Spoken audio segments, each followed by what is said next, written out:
എല്ലാവരും സേഫാണെന്ന് വിചാരിക്കുന്നു. ഇന്ന് ഞാൻ ഈസി ആയിട്ട് ഉണ്ടാക്കാൻ പറ്റിയൊരു മന്തിച്ചോറിൻ്റെ റെസിപ്പി ആയിട്ടാണ് വന്നത്. ഇഷ്ടപ്പെട്ടാൽ ലൈക്ക് ചെയ്യാനും കമൻസൊക്കെ അറിയിക്കാനും മറക്കരുത്. ചാനൽ ഇതുവരെ സബ്സ്ക്രൈബ് ചെയ്യാത്തവരുണ്ടെങ്കിൽ സബ്സ്ക്രൈബ് ചെയ്യാനും മറക്കരുത്.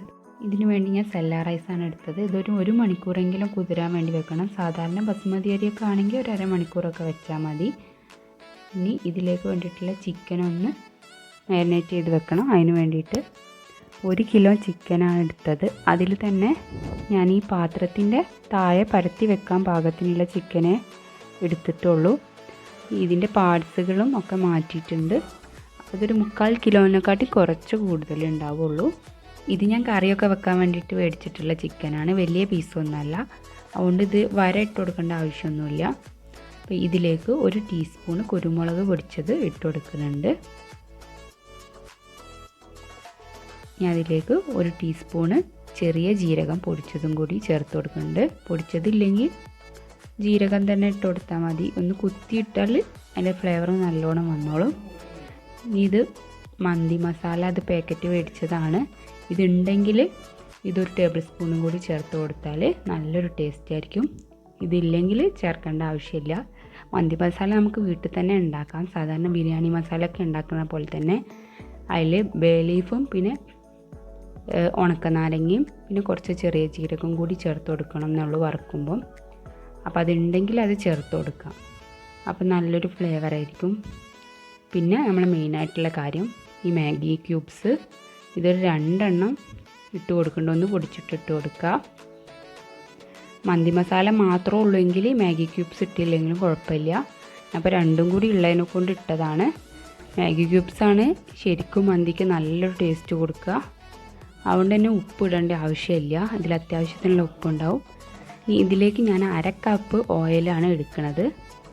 ഈ ഒരു 3/4 കിലോ ചിക്കന് ഈ 1/2 കപ്പ് ഓയിൽ നല്ല കറക്റ്റായിരിക്കും.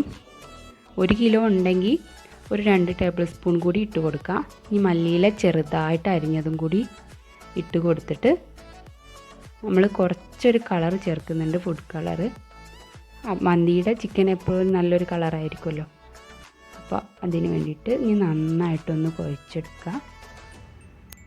ഇനി ഇത് ഞാൻ പുതിനേൻ്റെ ഇല ഇടാൻ മറന്നിട്ടുണ്ട്. അപ്പോൾ ഒരു 3-4 എണ്ണം ചെറുതാക്കി അരിഞ്ഞിട്ട് അതും കൂടി ഇട്ട് കൊടുക്കുക. എന്നിട്ട് ഇത് കുഴച്ചിട്ടൊന്ന് ഫ്രിഡ്ജിൽ വെക്കുക.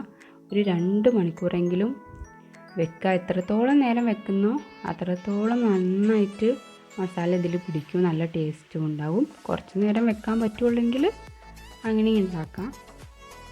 ഇനി നമ്മളെ അരി കുതിർത്ത് വെച്ചത് എടുത്തിട്ട് ഒന്ന് ഊറ്റി വെക്കുക. വെള്ളം തിളപ്പിക്കാൻ വേണ്ടിയിട്ട് വെക്കണം. വെള്ളം തിളയ്ക്കുമ്പോഴത്തേനും അതിലേക്ക് നമുക്കൊരു 3 പീസ് പട്ടയും ഒരു 3-4 ഗ്രാമ്പും ഒരു 3 ഏലക്കായും പിന്നെ ഒരു ഉണക്കനാരങ്ങയും കൂടി ചേർത്ത് കൊടുക്കുക. കുറച്ച് ഉപ്പും ചേർത്ത് കൊടുക്കുക ആവശ്യത്തിനുള്ള വെള്ളത്തിലേക്ക് തന്നെ. ഇനി നന്നായിട്ടൊന്ന് തിളച്ച് വരട്ടെ. ഇനി അരി ഇട്ടിട്ട് നമ്മൾ അരി ഇങ്ങനെ വിട്ട് നിൽക്കാൻ വേണ്ടിയിട്ട് കുറച്ച് ഓയിലോ അല്ലെങ്കിൽ നാരങ്ങ നീരോ ഒഴിച്ച് കൊടുക്കുന്നത് നല്ലതാണ്. അപ്പം ഞാൻ ആദ്യം തന്നെ 1 കിലോയിലേക്ക് വേണ്ടിയിട്ട് ഓയിൽ 1/2 കപ്പും 2 ടേബിൾ സ്പൂണും എക്സ്ട്രാ എടുത്തിട്ടുണ്ടായിരുന്നു ചിക്കൻ മസാല തേക്കുമ്പം. അപ്പോൾ 1 കിലോ ഇല്ലാത്തതുകൊണ്ട് തന്നെ ഞാൻ അതിന് 1 ടേബിൾ സ്പൂൺ മാറ്റി വെച്ചിട്ടുണ്ട്. ആ ഓയിൽ ഞാൻ ഇതിലേക്ക് ഒഴിക്കുകയാണ്. സൺഫ്ലവർ ഓയിലാണ്. ഇനി ഇടയ്ക്കൊന്ന് അരി ഇളക്കി കൊടുക്കുക, അടി പിടിക്കാതിരിക്കാൻ വേണ്ടിയിട്ട്. ഈ ചിക്കന് വേവിക്കാൻ വേണ്ടിയിട്ട് ഞാൻ വേറൊരു അടുപ്പത്ത് വെക്കുന്നുണ്ട്. ചെറിയ തീയിലാണ് വെക്കുന്നത്. നന്നായിട്ടൊന്ന് വെന്ത് വരണം. മൂടി വെച്ച് വേവിക്കണതാണ് നല്ലത്. മന്തിയുടെ ചിക്കൻ ഒരു വെന്തിട്ടുള്ള നല്ല ഉള്ളിൽ നല്ല സോഫ്റ്റായിട്ടുള്ളൊരു വേവായിരിക്കും. അപ്പം നല്ല അടച്ച് വെച്ച് വേവിക്കുക. ഒരു ഭാഗം വെന്തെന്ന് തുടങ്ങുമ്പോൾ ഒന്ന് മടച്ചിട്ട് കൊടുക്കുക എല്ലാതും. അതേപോലെ ഒന്ന് തിരിച്ചു മടച്ചിട്ടിട്ട് ഒരു അരമണിക്കൂറോളം വേവിക്കേണ്ടി വരും. അതേപോലെ കുരുമുളകിൻ്റെ മണികളുണ്ടെങ്കിൽ കുറച്ച് അതും കൂടി ചേർത്ത് കൊടുക്കുക. എന്നിട്ടൊന്ന് അടച്ച് വെക്കുക. നമ്മൾ ചോറ് ഇങ്ങനെ തിങ്ങി വരുമ്പം ഊറ്റി വെക്കുക. എന്നിട്ടത് ഇതിൻ്റെ മുകളിലേക്ക് ഇട്ട് കൊടുക്കുക. ഇട്ട് കൊടുത്തതിന് ശേഷം എല്ലായിടും ഒന്ന് സെയിം ആക്കി കൊടുക്കുക.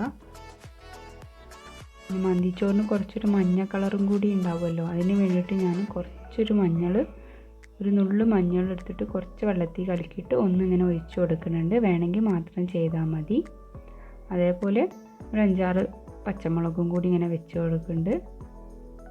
അത് ഒരു ഫ്ലേവറിനും ഒക്കെ വേണ്ടിയിട്ടാണ്, വല്ലാണ്ട് എരിവൊന്നും വരില്ല ഇന്ന്. അപ്പോൾ ഇത്രയേ ഉള്ളൂ. നമുക്ക് കനൽ ഉണ്ടാക്കിയിട്ട് ചാർക്കോളോ കരിയോ എന്തെങ്കിലും ഒന്ന് ചൂടാക്കിയിട്ട് ഒരു ഫോയിലോ അല്ലെങ്കിൽ ഒരു പാത്രത്തിലോ ഇതിൻ്റെ നടുവിലൊന്ന് വെച്ച് കൊടുക്കണം. ഇനി ഇതൊന്ന് പുകയ്ക്കണം. കുറച്ച് ഓയിൽ ഇതിലേക്ക് ഒഴിക്കുമ്പോൾ നന്നായിട്ട് പുക വരും. അത് അപ്പം തന്നെ മൂടി വെക്കണം. പുക ഫുൾ അതിൻ്റെ ഉള്ളിൽ തന്നെ വരണം. അപ്പോഴാണ് ചോറിനൊരു സ്മോക്കി ഫ്ലേവർ കിട്ടുക. അതാണ് ശരിക്കും മന്തി ചോറിൻ്റെ ഒരു ടേസ്റ്റ്. അപ്പോൾ ഇനി നമ്മുടെ പാത്രത്തിന് എവിടെയെങ്കിലും ഹോൾസൊക്കെ ഉണ്ടെങ്കിൽ അതൊക്കെ ഒന്ന് നന്നായിട്ട് അടച്ചു കൊടുക്കുക. എന്നിട്ടൊരു 10 മിനിറ്റ് മുതൽ ഒരു 15 മിനിറ്റ് വരെ ചെറിയ തീയിൽ ഇതിങ്ങനെ ദമ്മിൽ കിടന്നോട്ടെ. അടി പിടിക്കുമെന്ന് തോന്നുന്നുണ്ടെങ്കിൽ ഒരു പാത്രം, എന്തെങ്കിലും കട്ടിയുള്ള പാത്രം അടിയിൽ വെച്ച് കൊടുക്കുക. ഇനി ഒരു 15 മിനിറ്റ് കഴിഞ്ഞിട്ട് നമുക്കിത് തുറന്ന് നോക്കാം. അപ്പോൾ ഇത് തുറന്ന് നോക്കിയപ്പം നല്ലൊരു ഫ്ലേവർ വരുന്നുണ്ട്. ഈ പാത്രം ഒന്ന് മാറ്റി കൊടുക്കുക. എന്നിട്ട് ഈ ചിക്കനും ഈ റൈസും കൂടി ഒന്ന് മിക്സ് ചെയ്ത് കൊടുക്കുക. എന്നിട്ട് ഞാൻ അങ്ങനെ തന്നെ അത് അവിടെ അടച്ച് വെച്ചിട്ട് ഒരു 10 മിനിറ്റ് കഴിഞ്ഞിട്ടാണ് സെർവ് ചെയ്തത്. ശരിക്കും വളരെ പെട്ടെന്ന് ഉള്ളിയും തക്കാളിയും ഇഞ്ചി വെളുത്തുള്ളി പേസ്റ്റും ഒന്നും ഇല്ലാതെ ഈസി ആയിട്ട് ബാച്ചിലേഴ്സിന് പോലും ഉണ്ടാക്കാൻ പറ്റിയ ഒരു മന്തിച്ചോറാണിത്. കടയിൽ നിന്ന് വാങ്ങുന്ന അതേ ടേസ്റ്റ് തന്നെ ഉണ്ടാവും ചെയ്യും. എല്ലാവരും ഒന്ന് ട്രൈ ചെയ്ത് നോക്കുക, എന്തായാലും ഇഷ്ടപ്പെടും. ഇത് ഞാൻ ഇങ്ങനെ തന്നെ ഒന്നിങ്ങനെ മൂടി വെച്ചിട്ട് കുറച്ച് നേരം കഴിഞ്ഞിട്ട് എടുത്തിട്ട് സെർവ് ചെയ്യുകയാണ്. വലിയ പീസ് ചിക്കനൊക്കെയാണ് നമ്മൾ എടുക്കണമെങ്കിൽ ഒന്ന് വരയിട്ട് കൊടുക്കുക, അല്ലെങ്കിൽ ഒന്ന് ഫോർക്കോ കത്തിയോ എന്തെങ്കിലും വെച്ചിട്ട് ഒന്ന് കുത്തി കൊടുക്കുക ചെയ്യണം. അപ്പോഴാണ് മസാല ഇതിലേക്ക് നന്നായിട്ട് പിടിക്കുക. ഇതിപ്പോൾ ചെറിയ പീസായതുകൊണ്ട് മസാലയൊക്കെ ഇതിൽ നന്നായിട്ട് പിടിച്ചിട്ടുണ്ടായിരുന്നു. അപ്പോൾ റെസിപ്പി ഇഷ്ടപ്പെട്ടാൽ ലൈക്ക് ചെയ്യാനും കമൻസൊക്കെ അറിയിക്കാനും മറക്കരുത്. ചാനൽ ഇതുവരെ സബ്സ്ക്രൈബ് ചെയ്യാത്തവരുണ്ടെങ്കിൽ സബ്സ്ക്രൈബ് ചെയ്യാനും മറക്കരുത്. Thank you for watching.